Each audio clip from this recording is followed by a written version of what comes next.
अस्सलाम वालेकुम। सलाम वालेकुम जी। मेरा नाम है जी इकबाल। मैं सिरा पाकपातन च बोलदा पिया।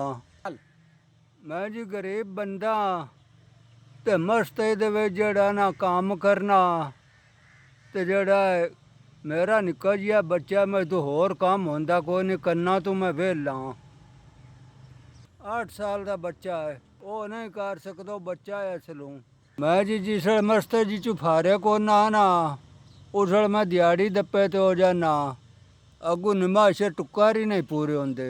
मैं घरे आम कोई नहीं रहना बाहर ही रहना दिहाड़ी दप्पा करना बाल बच्चे नू नानू खवा छड़ना ते जेड़ा मस्ती दा काम करना गुजारा नहीं होंदा ते बच्चा मेरा असल छोटा जिया मेरे को ऊँ काम नहीं होंदा। मेरा जी दिमाग दा मसला है जो मैं दवाई खा लवा तो वाह वाह रहना जे मस्ती दा मतलब है ना दवाई होवे तो मैं मंजी ते पिया रहना मैं तो हल्ला ही नहीं जाता और काम कोई नहीं होंदा।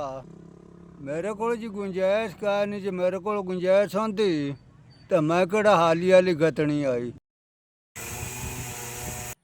ਤੁਹਾਡੇ ਤਰਫੋਂ ਮੈਨੂੰ 5000 ਮਿਲ ਗਿਆ।